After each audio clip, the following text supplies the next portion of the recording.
அனைவருக்கும் வணக்கம். சிம்ம ராசிக்காரர்களுக்கு மார்ச் 7ஆம் தேதி முடிவதற்குள் மார்ச் முதல் வாரம் எப்படி அமைகிறது? நல்ல செய்தி நிச்சயமாக கிடைக்கக்கூடிய ஒரு இனிமையான தருணமாக அமைவதற்கான வாய்ப்பும் யோகமும் எந்தெந்த விஷயங்களில் நிரம்பி கிடைக்கிறது என்பதை சற்று விரிவாக பார்க்கலாம் வாங்க. சிம்ம ராசிக்காரர்களுக்கு கிரகநிலைகளின் அமைப்பை ஆராய்ந்து பார்க்கும்போது நல்ல செய்தி நிச்சயமாக கிடைக்கக்கூடிய வகையில் கிரகநிலைகளின் அமைப்பு மிகவும் சாதகமாக உள்ளது. வரவேற்கத்தக்க ஒரு அமைப்பாக பார்க்கப்படுகிறது. ஏனென்றால் முழு சுபகிரகமாக இருக்கக்கூடிய குரு தனது நட்பு கிரகமாக இருக்கக்கூடிய செவ்வாயின் ஆட்சி வீடான மேசராசியில் அதிவிரைவாக அனைத்து விதமான நன்மைகளையும் அள்ளித்தரக்கூடிய அற்புதமான அமைப்பில் சஞ்சரிக்கிறாருங்க.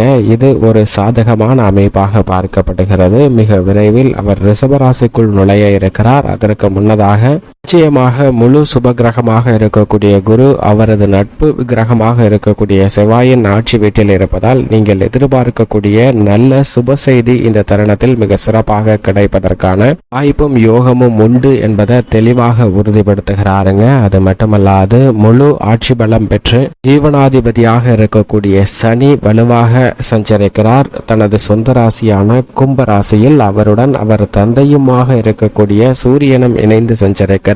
எனவே இந்த தருணத்தில் நீங்கள் எதிர்பார்க்கக்கூடிய உத்தியோக ரீதியான நல்ல செய்தி நிச்சயமாக கிடைக்கும். தொழில்துறை வியாபாரத்துறையில் திட்டமிட்டு செயல்படுத்த வேண்டும் என்று நினைக்கக்கூடிய காரியங்களை மிக சிறப்பாக செய்து முடிக்கக்கூடிய ஒரு நல்ல தருணமாக அமைய போகிறது. நீண்ட நாட்களாக எதிர்பார்த்து காத்து கொண்டிருக்கக்கூடிய சலுகை உட்பட பல்வேறு விதமான நல்ல செய்தி நிச்சயமாக தொழில்துறை வியாபாரத்துறை ரீதியான பணிகளில் விரைந்து கிடைப்பதற்கான வாய்ப்பு உண்டு என்பதை ஆட்சி பலம் பெற்று சஞ்சரிக்கக்கூடிய சனி உறுதிப்படுத்துகிறாருங்க. அவருடன் சூரியனும் இணைந்திருப்பதால் சின்ன சின்ன தடைகள் இருந்தாலும் எதிர்பார்க்கக்கூடிய நல்ல செய்தி இந்த தருணத்தில் தொழில் வியாபாரம் உத்தியோக ரீதியான பணிகளில் நிறைந்து கிடைக்கிறது என்பதை தெளிவாகவும் துல்லியமாகவும் உறுதிப்படுத்துகின்றனர். நிழல் கிரகமாக இருக்கக்கூடிய ராகு மிக வலுவாக மீன ராசியில் சஞ்சரிக்கிறாருங்க. அவருடன் இணைந்து மார்ச் 2ஆம் தேதி முதல் நீச்சம் பெற்று சஞ்சரிக்க போகிறார்.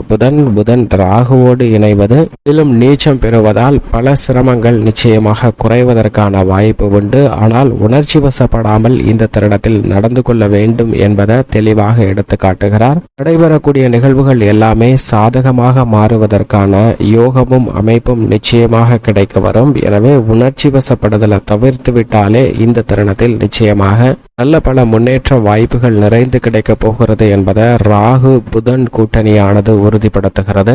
மோட்சக்காரகரான கேது மிக வலுவாக கன்னிராசியில் சஞ்சரிக்கிறாருங்க. கேது கன்னிராசியில் வீற்றிருப்பது கற்பனையான பயங்கள், குழப்பமான மனநிலை, சூழ்நிலை போன்ற அனைத்தையும் விலக்கிவிட்டு நம்பிக்கை பிறக்கக்கூடிய ஒரு நல்ல நேரமாக அமைய போகிறது என்பதை தெளிவாக உறுதிப்படுத்துகிறார். எனவே நீண்ட நாட்களாக எதிர்பார்த்து காத்து கொண்டிருக்கக்கூடிய நல்ல செய்தி ராகுவின் அமைப்பு காரணமாக இந்த தருணத்தில் கிடைப்பதற்கான யோகம் உண்டு. மங்களக்காரகன் பூமிக்காரகன் என்று சொல்லக்கூடிய செவ்வாய் உச்சம் பெற்று சஞ்சரிக்கிறாருங்க.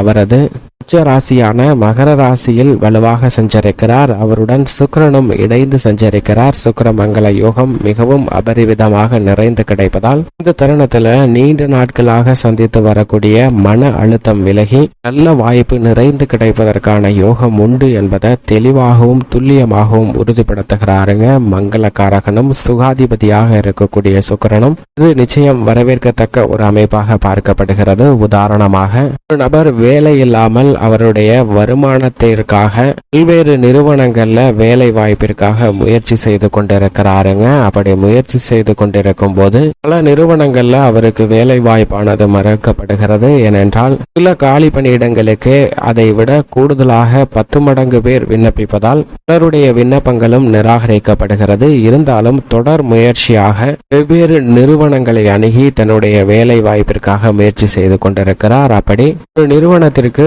வேலைக்காக செல்லும் போது நேர்முக தேர்வுக்காக வெளியில் காத்து கொண்டிருக்கிறார். அப்போது அந்த தருணத்தில் இந்த நிறுவனத்தில் கணினியில் பிரச்சனை ஏற்பட்டு டேட்டா அனைத்தையும் ஒட்டுமொத்தமாக இழக்க நேரிடுகிறது. அதை ரெக்கவர் செய்ய முடியாமல் நிறுவனமானது திணறிக் கொண்டிருக்கக்கூடிய வேளையில் அதை பார்த்த இந்த நபர் என்னால் முடியும் என்று தன்னுடைய திறமையை அந்த இடத்தில் காட்டுகிறாருங்க. இதை பார்த்தவுடன் இந்த நிறுவனத்திற்கு அவர் வந்த வேலையே வேறு, ஆனால் இப்போது சிஸ்டம் அட்மினாக அவருக்கு பணியானது வழங்கப்படுகிறது. அவர் எதிர்பார்த்த சம்பளத்தை விட கூடுதலாக அவருக்கு சம்பளமானது வழங்கக்கூடிய பணி ஆணை வழங்கப்படுகிறதுங்க. இது போன்று நல்ல செய்தி இந்த தருணத்தில் நிச்சயமாக வரக்கூடிய அமைப்பில் பல கிரக நிலைகள் சஞ்சரிக்கின்றன. எனவே உங்களுடைய முயற்சியை தொடர்ந்து செய்தாலே போதும் நல்ல பலன் உங்களை தேடி வரும். சந்திரனும் இந்த தருணத்தில் துவக்கத்தில் நீச்சம் பெற்றிருந்தாலும் அதற்கு பிறகு மிகவும் வலுவாக சுக்கிரன் மற்றும் சனியுடன் இணைந்து இந்த வாரத்தின் இறுதியில் சஞ்சரிக்க போகிறாருங்க. எனவே சந்திரன் திட்டமிட்ட காரியங்களை வெற்றிகரமாக நிறைவேற்றி கொடுக்கக்கூடிய வலுவான அமைப்பில் வீற்றிருக்கிறார். இப்படி கிரக நிலைகளின் அமைப்பு இருக்க சிம்மராசிக்காரர்களை பொறுத்த வரைக்கும் இந்த தருணத்தில் மிக வலுவாக ராசிக்கு சகாயமானவராக இருக்கக்கூடிய குரு 9 அமர்ந்து சஞ்சரிக்கிறாருங்க. அதிவிரைவாக அனைத்து விதமான நன்மைகளையும் அள்ளி கொடுக்கக்கூடிய வலுவான அமைப்பில் சஞ்சரிக்கக்கூடிய குரு பல்வேறு வகையான காரிய தடைகளை விலக்கி அனைத்து காரியங்களிலும் திட்டமிட்ட நன்மையை மிக நிறைவாக ஏற்படுத்தி கொடுக்க போகிறாருங்க. மிக விரைவில் ஜீவனஸ்தானத்தில் நுழைவதற்கு முன் இந்த 9ஆம் இடத்திற்குரிய அற்புத பலன் இந்த தருணத்தில் நிச்சயமாக உண்டு என்பதை தெளிவாக உறுதிப்படுத்துகிறார். எனவே நீங்கள் எதிர்பார்க்கக்கூடிய நல்ல செய்தி நிச்சயமாக குருவின் அமைப்பு காரணமாக பல மடங்கு பல்வேறு விஷயங்கள்ல இருந்து கிடைக்குங்க. கடன் சார்ந்த தொல்லைகள் குறைத்தல், உறவு முறைகள்ல ஏற்படக்கூடிய பதட்டமான சூழ்நிலை விலகி ஒற்றுமையும் மகிழ்ச்சியும் நிறைந்து கிடைக்கக்கூடிய வாய்ப்பு, மன அழுத்தம், குழப்பம் போன்றவை விலகக்கூடிய சூழ்நிலை போன்ற அனைத்துமே இந்த தருணத்தில் மிக சிறப்பாக மாற்றம் பெறக்கூடிய ஒரு இனிமையான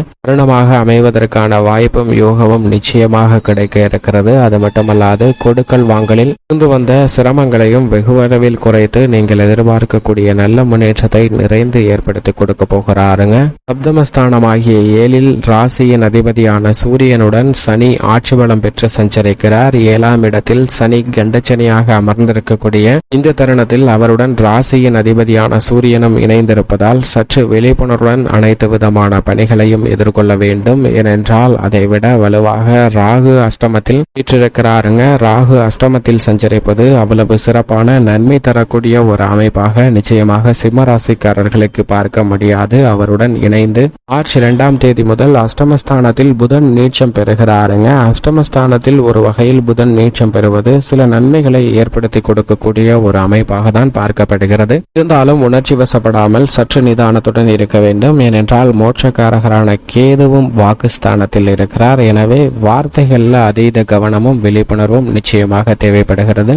கிரகநிலைகளின் அமைப்பை தவிர மற்ற கிரகநிலைகளின் அமைப்பு மிகவும் சாதகமாக உள்ளது. ஏனென்றால் சந்திரன் மிக வலுவாக அபரிவிதமான நன்மையும் முன்னேற்றத்தையும் ஏற்படுத்தி கொடுக்கக்கூடிய வலுவான அமைப்பில் இந்த வாரம் முழுவதும் சிம்மராசிக்காரர்களுக்கு சஞ்சரிக்கிறார். அது மட்டுமல்லாது உச்சம் பெற்று 6ல் செவ்வாய் மிக வலுவாக சஞ்சரிக்கிறாருங்க. செவ்வாய் உச்சம் பெற்றிருப்பது அதிர்ஷ்ட யோகம் நிறைந்த ஒரு தருணமாகவும் பல்வேறு வகையில புதிய வாய்ப்புகளும் புதிய பொருட்களை வாங்கி மகிழக்கூடிய யோகமும் உண்டு. அவருடன் இணைந்து சுக்கிரனும் 6ல் இருப்பதால் கலைத்துறை மற்றும் அரசியல் சார்ந்த பணிகளில் நல்லதொரு மாற்றத்திற்கு வித்திடக்கூடிய ஒரு தருணமாக பார்க்கப்படுகிறது. இந்த வாரத்திற்கு பிறகு சுக்கிரன் சப்தமஸ்தானத்தில் நுழைய போகிறாருங்க. எனவே அந்த மாறுதல் மிகப்பெரிய அளவில் வரவேற்கத்தக்க ஒரு அமைப்பாக பார்க்கப்படுகிறது. எனவே பல தடைகள் விலகி நல்ல முன்னேற்றம் நிறைந்து கிடைக்கக்கூடிய ஒரு இனிமையான தருணமாக அமைவதற்கான வாய்ப்பு நிச்சயம் சிம்மராசிக்காரர்களுக்கு உண்டு. மேலும் சாதகமாக மாற்றிக்கொள்ள நிச்சயமாக சிம்மராசிக்காரர்கள் அருகாமையில் உள்ள சிவன் ஆலயம் சென்று தீபமேற்றி வழிபாடு செய்யுங்கள். நிறைந்த நன்மையும் முன்னேற்றமும் தங்களுடைய வாழ்வில் இனிதாக கிடைக்கும்.